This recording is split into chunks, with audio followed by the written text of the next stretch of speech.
She was sitting in seat 19C, headphones on, eyes closed, hands folded in her lap. Nobody looked at her twice. Nobody knew her name. There were 239 passengers on this plane, and in 14 minutes, all of them would be seconds away from crashing, until the quiet girl nobody had noticed grabbed the yoke, and the control tower went completely silent. Before you watch full story, comment below from which country are you watching. Don't forget to subscribe for more amazing stories. Flight 618 was a Thursday morning departure, a Boeing 737-800, full to capacity, climbing out of Denver International bound for Chicago O'Hare, a flight so ordinary that most of the passengers on it had already forgotten they were flying by the time the seatbelt sign clicked off. The morning was clear over Colorado, cold and bright, with only a thin ribbon of cloud sitting far out over the Nebraska plains.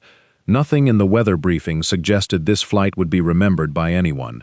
40 minutes in, the aircraft leveled off at flight level 340, 34,000 feet, and settled into cruise the way airliners do, quietly, almost invisibly, the engines a steady hum that passengers stopped noticing within minutes.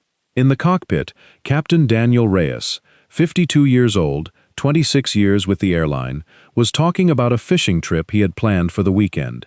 First Officer Priya Nadar, 29, was running the cruise checklist and half listening, the way first officers do when captains talk about fishing. In the cabin, a college volleyball team filled the rear rows, tall girls folded awkwardly into economy seats, laughing about something on someone's phone. The middle rows held families, a toddler asleep against his mother's shoulder, a father doing a crossword with his daughter. Business travelers occupied the front, laptops open, already somewhere else in their heads. In seat 19C sat a woman named Elena Cho. She was 23. She wore a plain gray sweater and had a small backpack tucked under the seat in front of her. She looked, to everyone around her, like exactly what she appeared to be, a tired young woman trying to sleep on a morning flight. That had always been the wrong way to see her. Nobody on this aircraft would understand why for another 22 minutes. What none of them knew was that Elena had spent 4 years as a flight instructor before a shoulder injury from a car accident had grounded her medical certificate 18 months earlier.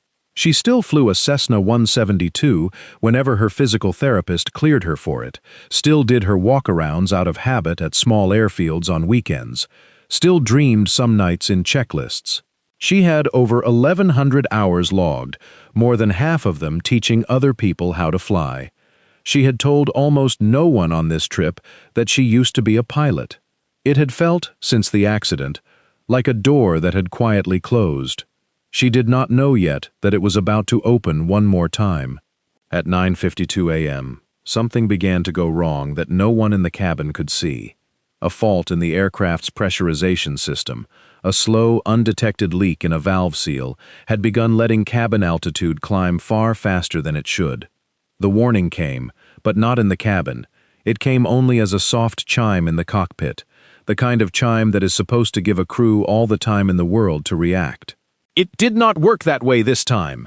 As the cabin altitude quietly climbed past 10,000, then 14,000 feet equivalent, oxygen levels dropped just enough, just fast enough, that both pilots' minds began to slow before either of them recognized it as anything more than tiredness. Captain Reyes reached for the oxygen mask above his head. He got it halfway to his face. Then his hand simply stopped and did not finish the motion. First Officer Nadar noticed him slump and reached for her own mask, her fingers already clumsy, already slow in a way she could not feel happening to her. She managed to pull hers most of the way down before her eyes closed too.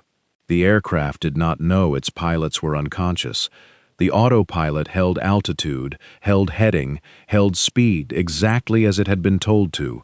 For 9 minutes, 239 people sat in a perfectly flying airplane with no one awake at the controls, and none of them knew it. Then the cabin altitude warning that had chimed quietly in the cockpit finally triggered the passenger oxygen masks to drop automatically from the ceiling panels. The sudden hiss and the yellow masks swinging down in front of every row. That was the moment the cabin understood something was wrong. Children cried. A man in row 7 shouted for the flight attendants. The volleyball team went silent all at once. Flight attendant Marcus Webb, 12 years of experience, calm in the particular way flight attendants learn to be calm, moved forward through the cabin, pulling his own mask down as he went, checking rows, reassuring where he could. When he reached the cockpit door and knocked, there was no answer. He entered with his emergency code and found both pilots slumped in their seats, masks improperly seated, breathing but unresponsive. He did the only thing he could think to do. He reached for the PA handset, put a mask over each pilot properly, and then made an announcement that carried through the cabin in the calmest voice he had left in him. "Ladies and gentlemen, is there anyone on board with any flying experience? Please come to the front immediately." In seat 19C, Elena Cho opened her eyes. She had already put her own mask on out of instinct the moment the cabin ones dropped. For 3 seconds, she sat completely still. Then something her old instructor had told her, years earlier, standing on a windy ramp before her first solo, came back to her whole. An airplane does not care who is nervous. It only cares who is flying it. She unbuckled her belt and stood up. The walk to the front of the aircraft took under a minute, though it felt much longer. People reached for her arm as she passed, asking questions she didn't answer. A man near the front said, "Are you a doctor?" She shook her head and kept walking. Marcus met her at the cockpit door, and for a half-second, his face showed the same thing every crew member's face shows in that moment. One, the hope for a gray-haired airline captain, and the surprise of getting someone else entirely. Elena spoke before he could. "I'm a flight instructor, grounded for a medical issue, not current on jets, but I know aircraft systems, and I can fly this from the right seat until we get help from the ground. I'm not promising I can land it. I'm telling you I'm the best chance you have right now." Marcus stepped aside. She sat down in the first officer's seat.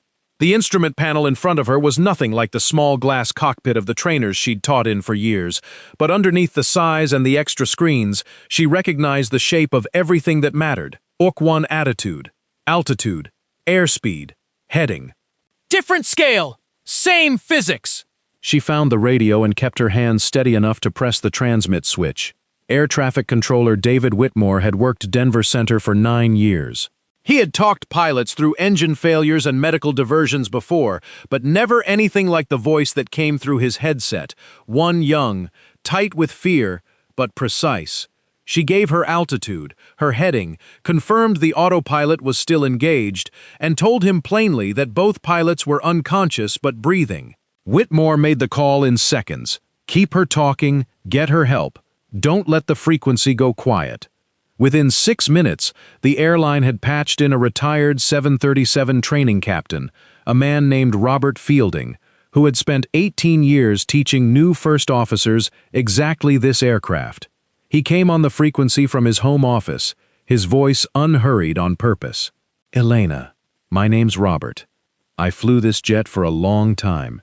It wants to keep flying. That part isn't up to you. Your job is just not to fight it. Can you do that?" "Yes," she said. "Good. Tell me what the attitude indicator's showing you right now." Step by step, he walked her through disengaging the autopilot gently, confirming trim, easing the aircraft into a shallow descent toward Chicago as the airport controllers cleared every other aircraft out of her path. "Flaps at 15. Speed back. Gear down."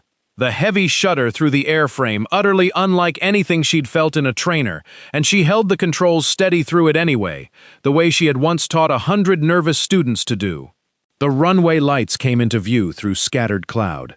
The approach path lined out straight ahead of her, the precision approach lights glowing red and white in their sequence. 2 red, 2 white, exactly on the glide path. She had taught that phrase to students for 4 years. She had never once expected to need it herself, at the controls of an aircraft carrying 239 people who would never know her name. At 500 feet, First Officer Nadar stirred enough to lift her head and see the girl in her seat flying the approach. She said nothing. She simply reached over and rested her hand lightly over Elena's on the controls. not to take them, only to be there. The landing was hard, not smooth, the left main gear touching first, with a jolt that ran through every row, the right main a half-second behind it, the nose settling last as the full weight of the aircraft found the runway and stayed there. The thrust reversers roared, the brakes caught, the aircraft slowed and stopped. Elena took her hands off the controls. They were shaking. They had not shaken once during the descent. Marcus's voice came over the PA, quiet and even. "Ladies and gentlemen, we have landed safely in Chicago. Please remain seated." That was all he said. It was enough.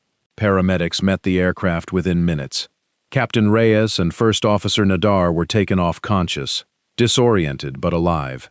In the terminal afterward, passengers moved past Elena in small groups, some thanking her, some simply staring, unable to find words. She sat in a plastic chair near the gate with a cup of coffee she never drank, her hands still faintly trembling in her lap. David Whitmore, the controller, drove to the airport that same afternoon, just to meet her in person. He didn't say much. He just sat down next to her for a while, which was sometimes the right thing to do. That evening, her old flight instructor called her, the man who had first taught her to fly a decade earlier. He didn't ask many questions either. He just said, "I always knew you had it in you." She said thank you, and meant it more than she had meant almost anything in a long time. Most of the people who save us are not the ones anyone expects. They are not sitting up front, and they are not wearing a uniform. They are the quiet ones in row 19, headphones on, eyes closed, carrying a skill nobody around them knows they have 6, not because they were waiting for a moment to prove it, but because they learned it carefully, a long time ago, for no reason except that it mattered to them. Elena Cho did not fly again for another 6 months, until her shoulder finally cleared for a medical certificate. When she did, it was in a small Cessna 172, on a quiet morning, with her old instructor standing on the grass beside the runway, watching the way he always had. She took off, flew one slow circuit, and brought it back down onto the center line without a bounce. Neither of them said anything for a while. Neither of them needed to.